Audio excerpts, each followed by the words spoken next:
श्री गुरु सत्ताई नमः। सभी को प्रणाम।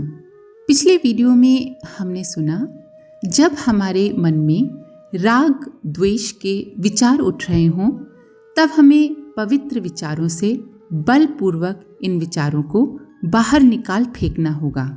अगर हम ऐसा न कर पाएं तो हमें आर्त स्वर में ईश्वर से प्रार्थना करनी चाहिए।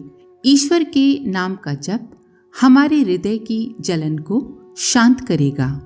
हमारे मन को जब कामनाएं वासनाएं घेरने की कोशिश करें तो मन को ईश्वर की ओर मोड़ देना चाहिए। जो व्यक्ति नास्तिक हैं वो प्रकृति का या किसी ज्ञानी व्यक्ति की मदद ले सकते हैं या फिर उस प्रकाश पुंज पर ध्यान करने की कोशिश कर सकते हैं जो समस्त शोकों के परे है। आइए इसी क्रम को आगे बढ़ाते हैं। इन बताई गई साधनाओं का जब समुचित अभ्यास किया जाता है तो वे मन के चेतन स्तर की बागडोर अपने हाथ में ले लेती हैं। चेतन मन यानी कि कॉन्शियस माइंड, और साथ ही परोक्ष रूप से इनडायरेक्टली अवचेतन मन के यानी कि सबकॉन्शियस माइंड के भी संयम में सहायता प्रदान करती हैं। आपातकालीन स्थितियों के लिए जो विशेष साधनाएं बतलाई गई हैं उनका समुचित फल तभी प्राप्त होगा जब हम मूलभूत संयम के सामान्य अनुशासनों का नियमित रूप से अभ्यास करें। सामान्य अनुशासनों में सबसे महत्वपूर्ण बात है विचार का संयम। जो अपनी विचारधारा को मोड़ना जानते हैं, सही दिशा में ले जाना जानते हैं, वो मन के संयम का उपाय भी जान लेगा। हम अपने विचारों का संयम कैसे करते हैं? विचार संयम का अर्थ ये नहीं है कि प्रारंभ से ही मन में कोई विचार ही न रहे। विचारहीन अवस्था एक अनर्थकारी अवस्था भी हो सकती है। प्रारंभिक अवस्था में साधना के दिनों की शुरुआत में विचार संयम का तात्पर्य है अच्छे विचारों को प्रयत्नपूर्वक मन में उठाने की क्षमता का विकास करना तथा गलत विचारों को मन में उठने देने से रोक देना। भगवान बुद्ध कहते हैं, भिक्षुओं स्मरण रखो, गलत विचारों पर विजयी बनने का एकमात्र रास्ता ये है कि हम समय समय पर मन के विभिन्न पहलुओं का अवलोकन करते रहें, उन पर मनन करें और जो अशुभ है उसको जड़ से निकाल दें और शुभ का सर्जन करें। स्वामी विवेकानंद कहते हैं, हम अभी आज जो कुछ भी हैं वो सब हमारे ही चिंतन का फल है। इसलिए आप क्या चिंतन करते हो, क्या सोचते हो, इस विषय पर विशेष ध्यान रखो। शब्द तो छोटी सी चीज है, शब्द इतना महत्वपूर्ण नहीं है जितना चिंतन। चिंतन ही बहुकाल स्थायी है और उसकी गति भी बहु दूरव्यापी है। हम जो कुछ भी चिंतन करते हैं उसमें हमारे चरित्र की छाप लग जाती है। इसी कारण साधु पुरुषों की हंसी और गाली में भी उनके हृदय का प्रेम और पवित्रता रहती है और उससे हमारा कल्याण ही होता है। ये जो आप क्या चिंतन करते हैं इस विषय पर विशेष ध्यान रखना ये बहुत महत्वपूर्ण है और हमें उसकी विधि अवश्य जान लेनी चाहिए। दूसरे शब्दों में हम ये सीख लें कि अच्छे विचारों को कैसे उत्पन्न किया जाए। यदि हम अच्छे विचारों को उत्पन्न करना चाहते हैं तो हमें केवल मुंह से ही नहीं परंतु समस्त इंद्रियों के द्वारा ग्रहण किए जाने वाले आहार के संबंध में सावधानी बरतनी होगी। हम क्या देखते हैं, हम क्या सुनते हैं, हम क्या करते हैं, हम क्या खाते हैं, हम क्या पीते हैं, इन सब पे हमें बहुत ही कड़ी नजर रखनी पड़ेगी।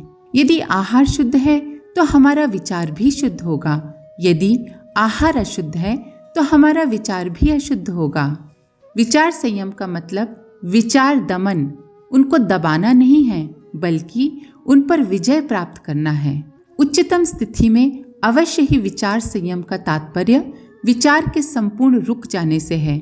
जब हम ऐसी उच्च अवस्था में पहुंच जाते हैं जहां हम योगी हो जाते हैं तब विचार संयम का तात्पर्य होता है विचारों का संपूर्ण तरीके से रुक जाना, विचार शून्य हो जाना। पर जब तक हम अपने को अहंकार या शरीर से एक मानते हैं, तब तक हम इस अवस्था में नहीं पहुंच सकते। स्वामी विवेकानंद कहते हैं, अपने को ईश्वर से अभिन्न समझो। कुछ समय बाद विचार अपने आगमन की घोषणा करेंगे और वे कैसे प्रारंभ होते हैं, इस बात का हमें ज्ञान होगा और हम जो कुछ भी सोचने जा रहे हैं उसके प्रति सचेत हो जाएंगे। इस स्तर पर ठीक वैसा ही अनुभव होगा जैसा कि हम प्रत्यक्ष किसी और व्यक्ति को देखते हैं। इस सीढ़ी तक या इस स्तर तक हम तभी पहुंच पाते हैं जब हमने अपने आप को मन से अलग करके देखना सीख लिया, और तब हम अपने को अलग और मन को अलग वस्तु के रूप में देखते हैं। विचार आपको पकड़ने न पाए, डट कर खड़े हो जाइए तो वे शांत हो जाएंगे। पवित्र विचारों का अनुसरण करिए, उनके साथ चलिए, और जब वे अंतर्हित हो जाएंगे तब आपको सर्वशक्तिमान भगवान के चरणों के दर्शन होंगे। ये स्थिति ज्ञानातीत अति चेतन अवस्था है।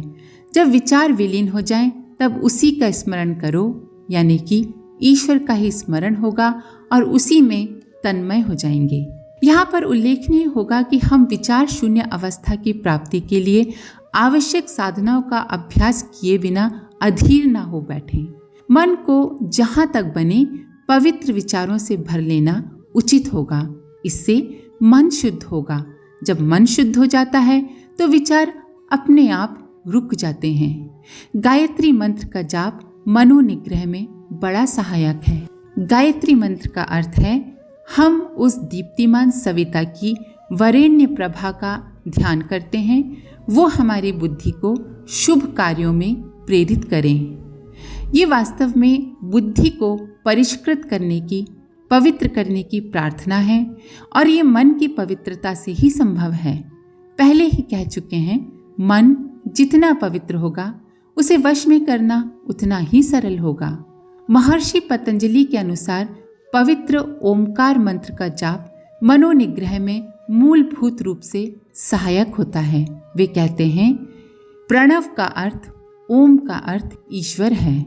इस ओम का जाप और उसके अर्थ यानी कि ईश्वर का चिंतन करने से एकाग्रता की प्राप्ति होती है। उससे आत्मनिरीक्षण सधता है तथा एकाग्रता में आने वाली बाधाओं से मुक्ति मिलती है।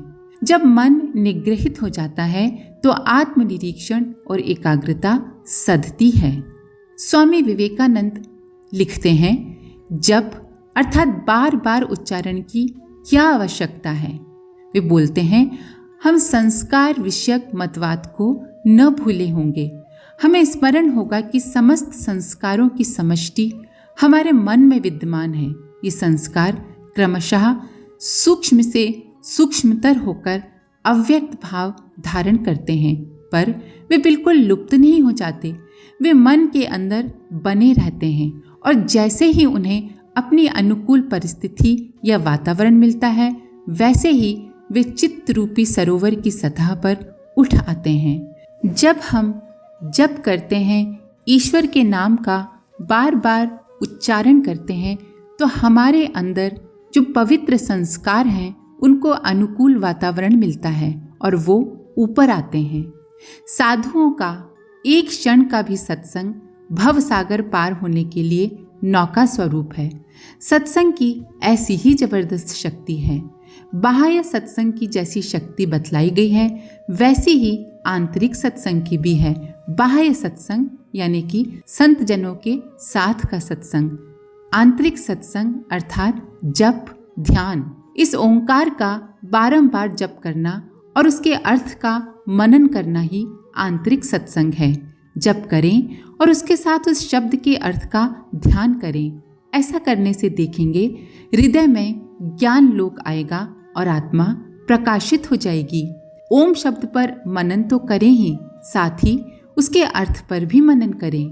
कुसंग छोड़ दें, क्योंकि पुराने संस्कार हमारे अंदर रहते हैं, हमें पता नहीं चलता, पर वो हमारे अंदर रहते हैं और उन पर कुसंग की गर्मी लगने भर की देर है कि वे फिर से ताज़े हो उठते हैं।